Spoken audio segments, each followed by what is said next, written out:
जिस भी शब्द से अंदर जागृति आ जाए और जीवन का ढंग बदल जाए, वो सत्संग सच में धन्य हो जाता है। मैंने आपसे चर्चा की थी, मेवाड़ की भूमि पर सरदारगढ़ में उत्पन्न हुई एक बालिका, जिसकी 13 वर्ष की आयु में 45 वर्ष के एक धनी चित्रकार फतेहलाल सुतार के साथ जिसका विवाह हो गया। लेकिन न जाने कितने जन्मों की तपस्या और भक्ति का प्रभाव था उसके जीवन में, कि जीवन की यात्रा कहाँ से शुरू हुई, शरीर ने जन्म कहाँ लिया और एक पवित्र आत्मा ने एक महिला शरीर धारण किया और जीवन के उस कर्तव्य को पूर्ण करना पड़ा जो एक महिला के लिए आवश्यक होता है। 13 वर्ष की आयु में विवाह हुआ, 45 वर्ष के धनी चित्रकार के साथ विवाह हो गया। जब जीवन के उस मर्म को जानता भी नहीं हो कोई कि घर गृहस्थी के कर्तव्य कैसे निभाए जाते हैं, लेकिन परिवार वाले जिस तरह से शिक्षाएं देते हैं कि ये माता पिता तुमसे छूट रहे हैं, लेकिन सारे रिश्ते तुम्हारे एक जगह आकर जुड़ रहे हैं, तुम्हारे पति के साथ और पति के जिनके साथ भी रिश्ते हैं, माता पिता, उनके भाई बहन, वो सभी जितने भी लोग हैं, अब तुम्हारी रिश्तेदारी में वो बदल रहे हैं। उनकी बात सुनना है, उनकी बात मानना है और अपने कर्तव्य निभाने हैं और अपने पति की सेहत का भी ध्यान रखना है, अपने घर का भी ध्यान रखना और सबसे अधिक अपने परिवार की मर्यादाओं का पालन करना है। ये सारी शिक्षाएं दी जाती है और एक छोटी सी कन्या उस सारी बातों को ध्यान में रखकर अपने घर परिवार से बंधती है और बंधने के बाद कर्तव्य कर्म करने लगती है। 13 वर्ष की आयु में विवाह हो गया और 3 वर्ष के बाद पति को श्वास रोग हो गया।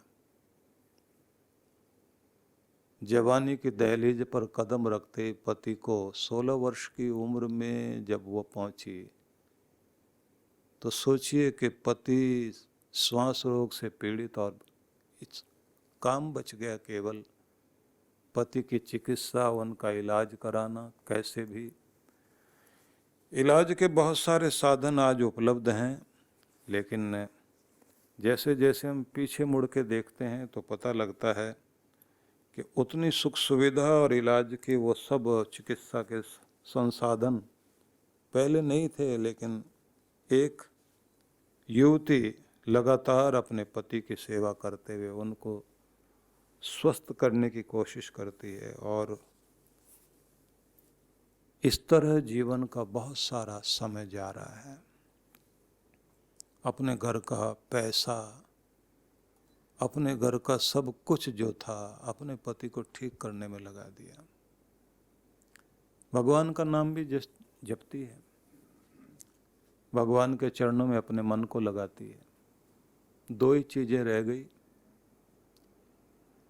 दवा और दुआ, 2 चीजों को लेकर के चल रही है। एक तरफ भगवान से प्रार्थना करती है, दूसरी तरफ दवा का कोई कसर नहीं छोड़ती, किसी तरह ठीक रहे। और इस तरह चलते चलते, क्योंकि पति कमा नहीं रहे हैं, बीमार रह रहे हैं, नूरीबाई नाम की एक महिला संत से मिलना हुआ और उनके साथ मिलकर इन्होंने कहा, भगवान का नाम भी जपती हूँ, प्रार्थना भी करती हूँ, पति ठीक नहीं हो रहे हैं। उन्होंने कह दिया कि तुम अपना कर्तव्य निभाओ, करेगा तो भगवान जो भी वो चाहता है, लेकिन अपना मन दोनों जगह टिकाए रखना। एक तरफ अपने पति की सेवा करने में कोई कमी नहीं छोड़ना और दूसरा जो सारे संसार का पति है परमात्मा, उससे अपनी लगन लगाए रखना। आप लोग जानते हैं कि जब भूरीबाई नाम था इस महिला संत का और एक संत ने उनका नाम दिया भूरीबाई अलख। मेवाड़ की धरती को धन्य करने वाली एक तरफ मीराबाई हुई है, एक तरफ ये महिला संत भूरीबाई। 22 वर्ष की उम्र पहुंचते पहुंचते पति विदाई ले गए। और सोचिए कि अभी तरुणाई शरीर में प्रकट हुई है ठीक से, और किसी का सारा ही सहारा चला जाए, उस स्थिति में वो करेगा क्या। और उस समय जब अपने पति को ज्यादा बीमार देख रही थी तो नींद भी त्याग दी अपनी। ऊँघती थी दीवार के सहारे बैठकर। ऐसे ऊँघते ऊँघते जो कुछ थोड़ी देर के लिए नींद आ गई। अगर पति के थोड़ा सांस भी तेज चलने की आवाज आई तो उसी के साथ उठ के बैठ जाते थे। परमात्मा ने जो व्यवस्था की थी भाई, आप सोचिए कि 26 वर्ष की उम्र में जाकर पति का देहांत हो गया। उससे पहले उसने बिस्तर पर तो लेटती नहीं थी, जमीन पर ही अपना आसन बिछाकर दीवार के सहारे अपने पीठ को लगाकर जो अपनी रातें गुजारे और अपने पति का ध्यान रखे। और 26 वर्ष की उम्र में पति चले जाएं। पूछ रही है जब सांस निकल रहा, किसके सहारे छोड़ रहे हो। उन्होंने इशारा कर दिया ऊपर वाले की तरफ। सबका मालिक वही है, उस तरफ ध्यान रखना। अब लगन लग गई, भगवान की लगन लग गई और परमात्मा में ही ध्यान लगाना शुरू किया। लेकिन मन बार बार जाए वहीं जो बिछड़ गया है। माँ बाप ने जिसके लिए दिया था वही चला गया। एक योगाभ्यासी नाथ द्वारा के उनको मिले। उन्होंने कहा कि मन वश में आएगा, तुम प्राणायाम आदि, भस्त्रिका आदि जो क्रियाएं हो सकती हैं प्राणायाम की, 5-7 प्राणायाम की विधियां उन्होंने बताई। और साथ में कहा कि देखो श्वास को साधो, पहले श्वास सम होगा तो उससे जो है हार्ट की लय जो है वो ठीक होती है। और हार्ट की जो हृदय की लय है, जैसे वो रिदम ठीक होगा, उसी के साथ में मन के जो दोनों पलड़े हैं जिनका बैलेंस बिगड़ता रहता है वो संतुलन सधेगा। और जैसे जैसे ये संतुलन सधे तो फिर तुम अपना नाम जपने के साथ साथ अपना ध्यान वहीं लगाओ, उसी लगन में लग जाओ। उनसे विदाई ली और उसके बाद इसने अपना अभ्यास जारी रखा।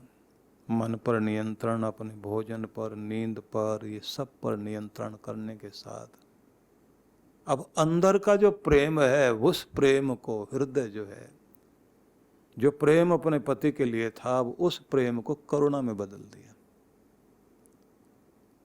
आसपास अकाल पीड़ित बच्चे जो भूख से परेशान हैं तो उनके लिए भोजन लेकर जाए, उनको खिला के आए। जीव जंतुओं के लिए काम करे, गाय को पानी पिला दिया, पक्षियों को दाना डाल दिया, उनके साथ घंटों बात करना, खुश रहना। लंबी चौड़ी चर्चा न करते हुए मैं आपको सार बताना चाहता हूँ कि जीवन में ये भक्ति किस तरह से काम करती है और व्यक्ति को कहाँ पहुँचा देती है। क्योंकि ये जीवन ऐसा सफ़र बन जाता है कि जैसे ट्रेन चल रही है तो पीछे बहुत सारे स्टेशन छूटते जाते हैं, बहुत सारे शहर आते रहते हैं ना, शहर आते रहते हैं। ये आया, अब दूसरा शहर आया, अब तीसरा आया, और जो 7 वाले मुसाफिर थे कुछ उतर गए, कुछ नए आ गए। न जाने क्या क्या पीछे छूटता। जिंदगी कहीं रुकती नहीं है, ट्रेन तो आगे बढ़ती जाती है। अब इन्होंने समझ लिया कि भगवान की संतान मूक प्राणी, बोल नहीं सकते, उनमें अपना ध्यान लगा लिया, सेवा करें।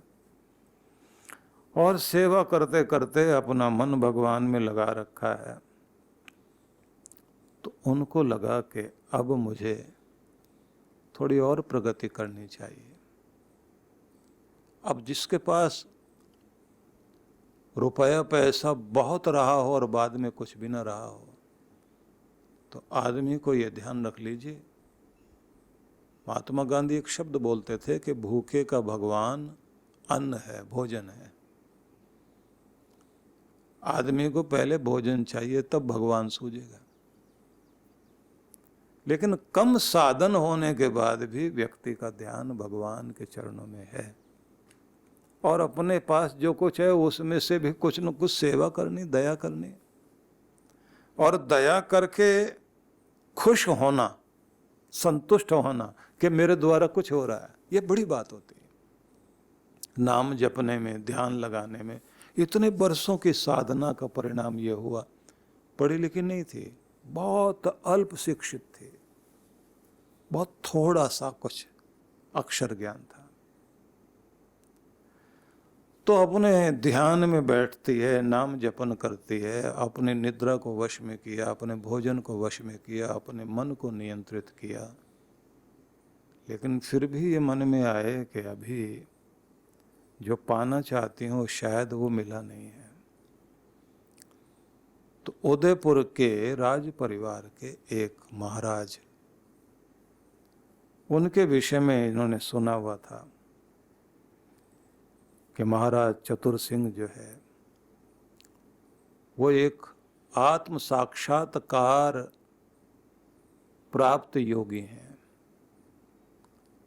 उनके दर्शन किए जाएं, उनकी शरण में जाएं, बात करें। तो दर्शन करने के लिए गई। उन्होंने कहा, अच्छा अपनी साधना बताओ, क्या करते हो? अब इन्होंने साधना बताई। बोले वैसे बैठो, वैसे करो। उन्होंने वो किया।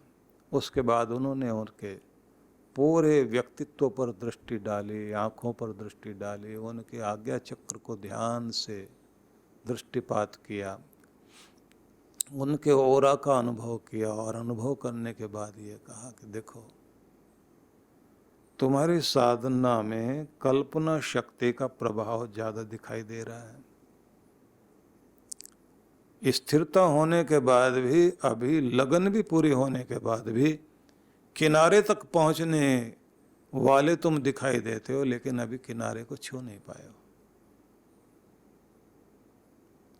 इन्होंने पूछा, महाराज मैं समझी नहीं। बोले भैया ये समझो कि सब अभी तो कल्पना पर ठहरे हो। अब इतना सुनने के बाद इतने बरस हो गए जीवन के साधना करते हुए, नाम जपते हुए, प्राणायाम भी सारी क्रियाएं कर रहे हैं, और उन्होंने कह दिया अभी तक कल्पना पर टिके हो, किनारे तक पहुंचे हो, लेकिन किनारा छू नहीं पाए, अभी तो बहुत दूर है। अब यहां से भी बहा जा सकता हो तो पानी में। और पानी का मतलब है संसार का बहाव, बहा ले जाए, कुछ भी कर जाए। महाराज क्या करूं? अंदर से तो चोट लगी बहुत ज्यादा, गुस्सा भी आया। क्या इन्होंने तो सब नकार दिया मेरा। लेकिन फिर भी पूछ लिया कि करूं क्या। तो उन्होंने ठाकुर राम कृष्ण देव के वचनामृत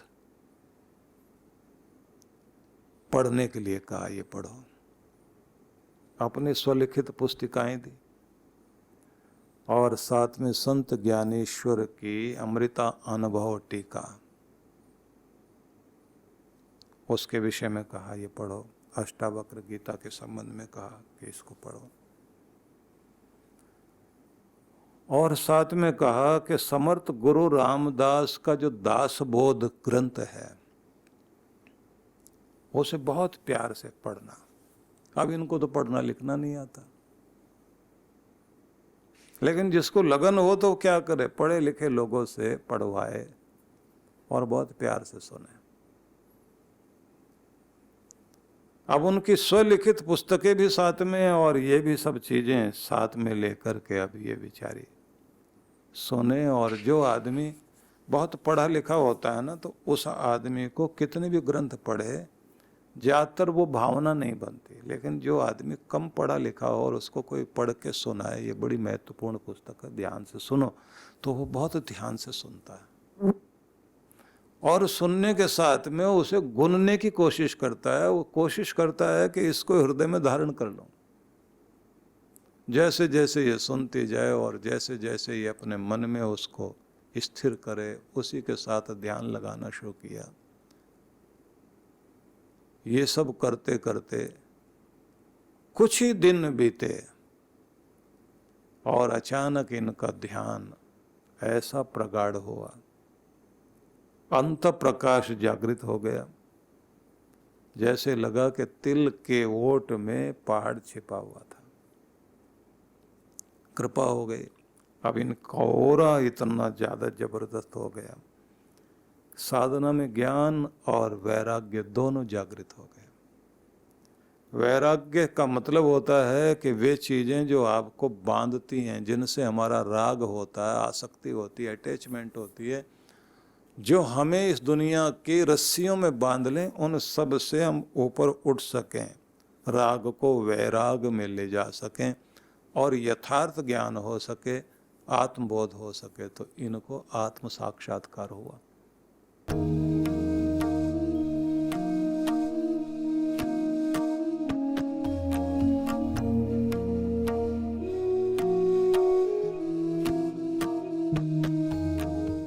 सद्गुरु श्री सुधांशु जी महाराज द्वारा मानव सेवा को समर्पित संस्था विश्व जागृति मिशन वर्ष 1991 से धर्म, समाज एवं मानवता की सेवा में संलग्न है।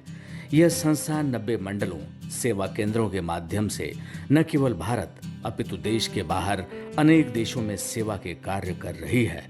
संस्था की स्थापना से लेकर अब तक विगत 30 वर्षों में जहां लोगों को सन्मार्ग पर प्रेरित करने के उद्देश्य से गुरुवर ने 7000 से अधिक प्रवचन दिए हैं, वहीं देश के राज्य की राजधानियों व प्रमुख नगरों में लगभग 40 आश्रम, 25 मंदिर, सत्संग भवन व ध्यान साधना केंद्रों का निर्माण हुआ है। दिल्ली में करुणा सिंधु धर्मार्थ अस्पताल एवं फरीदाबाद के आरोग्य धाम अस्पताल में लाखों जरूरतमंद रोगियों का उपचार व ऑपरेशन किया गया है। अनाथ गरीब बच्चों के लिए सूरत में अनाथाश्रम, दिल्ली एवं कानपुर में गुरुकुल, फरीदाबाद में ज्ञानदीप विद्यालय, मुरादाबाद में सृजन प्राइमरी स्कूल, झारखंड के रुक्का खूंटी गांव में आदिवासी बच्चों के लिए 2 पब्लिक स्कूल समेत दिल्ली में उपदेशक महाविद्यालय भी बनाया गया है। इन शैक्षणिक संस्थाओं में लगभग 2500 बच्चों को शिक्षित व संस्कारित किया जाता है। दिल्ली के आनंदधाम आश्रम में जहां वृद्धाश्रम एवं वानप्रस्थ संचालित हैं, वहीं आश्रम की कामधेनु गौशाला में 125 गौओं की सेवा की जाती है। कामधेनु गौशाला की तरह ही देश के प्रमुख नगरों में 7 अन्य गौशालाएं भी संचालित हैं। साथ ही पूजा पाठ, यज्ञ अनुष्ठान से लोगों में धार्मिक भावना जागृत की जाती है। ओम अग्नये सप्तजिह्वाय स्वाहा, ओम अग्नये हव्यवाहनाय स्वाहा, ओम अग्नये शोधनजाताय स्वाहा। गरीब जरूरतमंद महिलाओं को सक्षम बनाने के लिए जहां कई तरह के प्रशिक्षण दिए जाते हैं, वहीं गरीब कन्याओं के विवाह में सहयोग भी किया जाता है। प्राकृतिक आपदा जैसे कि बाढ़, भूकंप, तूफान आदि में जहां मिशन द्वारा प्रधानमंत्री राहत कोष में सहयोग किया जाता है, वहीं जैसे वर्तमान में चल रही महामारी कोरोना संकट काल में जरूरतमंदों को भोजन, राशन किट व सांसों के संकट से जूझ रहे जरूरतमंद मरीजों को देश विदेश से मंगाकर ऑक्सीजन कंसंट्रेटर बांटे गए। मानव सेवा को ईश्वर भक्ति मानते हुए सेवा परमो धर्म के भाव से विश्व जागृति मिशन के सेवा कार्य निरंतर जारी हैं। आइए मिशन के सेवा पथ पर बढ़ते कदमों में कदम से कदम मिलाकर चलें और मानवता की सेवा में दान सहयोग कर पुण्य के भागीदार बनें।